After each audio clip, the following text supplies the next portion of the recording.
Aliou Sow ñu daal di dem ci l'évidence donc l'évidence def ci xëtam gu njëkk nouvelle gestion de société nationale mu mel ni société yu ci mel ni La Poste Dakar Dem Dikk Sonacos vers le précipice loolee la évidence daal di def ci xëtam gu njëkk donc daal di def ci journal bi de nataalu Bibi Oumar Boun Khatab Sylla bu Dakar Dem Dikk donc Fada mu mel ni bu Sonacos jamono ji ñu ngi ci face à la catastrophe loolee la évidence daal di def ci xëtam gu njëkk. mooy évidence dafa situer les trois grandes sociétés nationales au Sénégal yi nga xam ne dañu nekk ci ay situation yu difficile mais c'est d'une évidence que ni que ni il y a beaucoup d'autres sociétés nationales dans ce pays qui ont autant de difficultés que ces trois sociétés qui sont citées par le quotidien L'Évidence. Évidemment on en parle avec La Poste bi nga xam ne dafa nekk ci déficit de pratiquement plus de 42 milliards. Poste bi nga xam ne pour ñu yóbbu la fa en tant que directeur général il faudrait que en général que vous soyez proche du président de la République en place. Eh ben Poste yàqu na yaxeet. Et puis Poste sax source a dafa mel ni ci loolu la ñëw parce que def na ci xëtam gu njëkk le groupe La Poste sucé à hauteur de 42 milliards de francs CFA mu mel ni ils ont traité de Samba Alar njiital réew mi Macky Sall. Mais oui mais aussi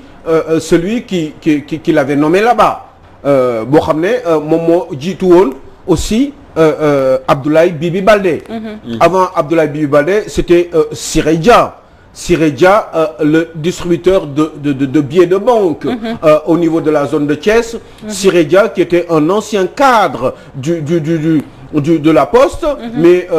qui justement par chance de sa proximité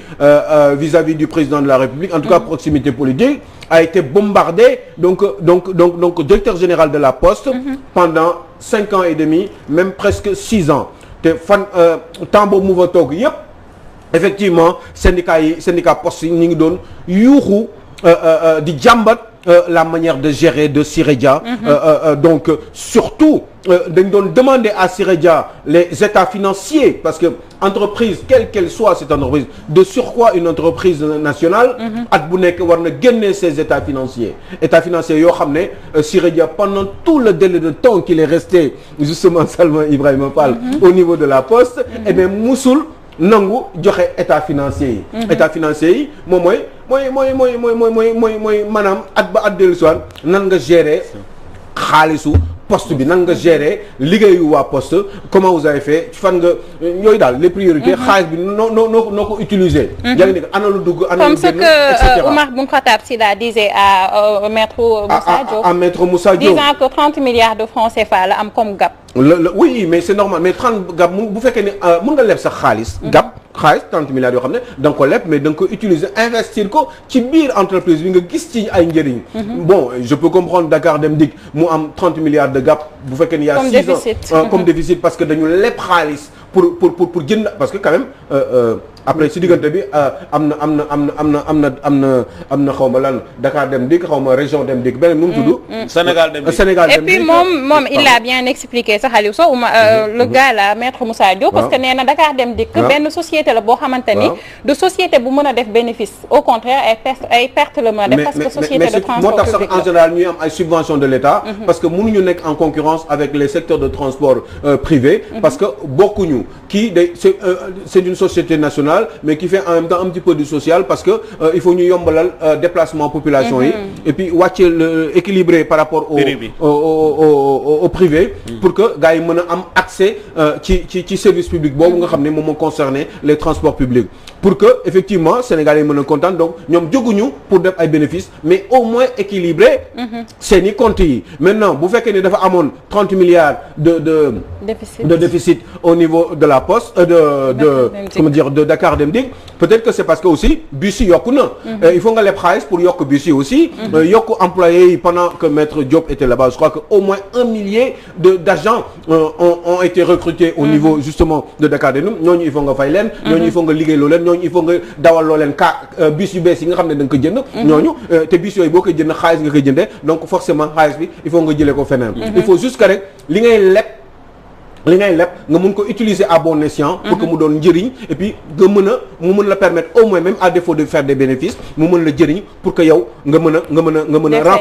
fay def say dépenses ba pare fay say bor pour que équilibre au moins mën a am wala su fekkee ne manqué na tuuti état bi ñëw pour jàppale la ci biir. Et pour le cas de Mamadou Diagne Fada. Bon ben c'est une histoire de la Sonacos déjà xam nga le problème au Sénégal c'est comment muy ñoom Poste muy la Senelec entre autres. xam nga je crois que ñoom ni ñu leen di recruter mooy problème on vous recrute parce que tout simplement neex nga ma wala parce que jege nga ma wala parce que ni politiquement on a des proximités parce que déggal nga ma parce que vous êtes manipulable ou malléable à merci donc forcément bu ma la fa tegee man président de la République li ma bëgg ci yow di nga ko def parce que évidemment bu ñu delluwaatee ci poste tuuti Siré Dia donnait beaucoup d'argent et le président Macky Sall le savait est-ce que duñ la fa teg des fois pour que nga am dara pour gën ma mën a jàppale yow ci sa gox yow man président la bi nga mën ma jàppale yow ci sa gox continuer di ma soutenir parce que des fois eux aussi ils se disent que ni au Sénégal ñun bu ñu naree jàppale président de la République il faut ñu téye dara te pour ñu téye dara il faut que ñu nekk ci poste bu baax poste bu baax du dara lu dul poste boo xam ne di nga mën a def ay njuuj njaaj yu lay permettre que vous récupériez de l'argent et puis aider votre mentor donc est-ce qu'il y a une complicité boo xam ne qui ne dit pas son nom. Même le DG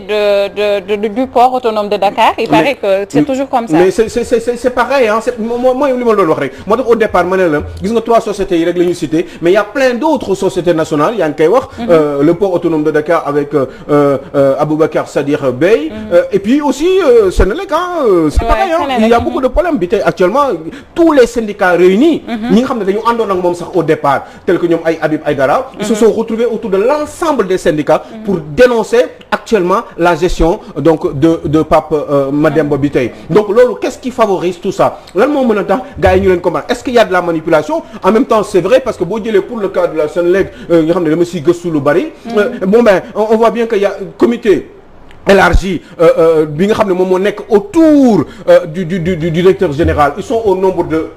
normalement ils sont au nombre de 50 à 53 pourtant bi tey ne prend que 5 directeurs généraux yoo xam ne ñoom rek lay liggéey ñeneen ñi mu teg leen fële sans doute parce que ñooñu wax dëgg yàlla xëy na ànduñu dans le même sens que moom mu bëgg donc c'est d'une évidence à la Poste c'était pareil avec Siré Dia imaginez bien Siré Dia n'a jamais donné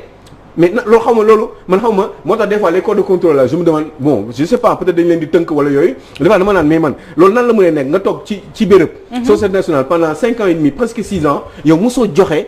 état financier yi syndicats yi pour ñu teg seen bët xam yow nan nga gérer chaque année ci audité wuñ kenn wax la finalement benn sanction rek lañ la def jël la ndànk teggi la fa teg fa keneen et ben kooku nga xam ne tamit ministre la woon ñu wàccee ko yóbbu ko foofu parce que il faut qu'on le place quelque part parce que moom tamit maire Kolda la et puis il faut que mu am fu mu jàpp aussi pour mën a continuer di jàppale président mais fu mu jàpp mooy fan ñoom bu fekkee ne xaalis bi nga ñoo la jëlee ci béréb yi ñuy liggéey pour jox ko population yi c'est d'une évidence que ni forcément dina am ay trous parce que dañu war a jàppale président bi ndax loolu moo tax ñu teg leen fa donc Siré Dia c'était pareil moo tax gis nga dañ ko jël teg ko de côté rek bàyyi ko noonu waxuñu ko dara sanctionné wuñ ko audité wuñ ko convoqué wuñ ko OFNAC amul et cetera alors que le président avait dit que OFNAC pour ñoom ñee la donc c'est d'une évidence que ni c'est pas facile des fois gestion wu réew parce que état d'esprit bi ñuy demee la on part du principe que quand on a un poste de responsabilité ou une direction générale il faut forcément que mu doon poste boo xam ne dina ma permettre man ma mën a am nu may récupérer de l'argent pour mën ko saaw ci samay population pour mën a jàppale sama kilifa bi nga xam ne moom moo fa teg état d'esprit boobu Salma Ibrahima Fall moo war a jeex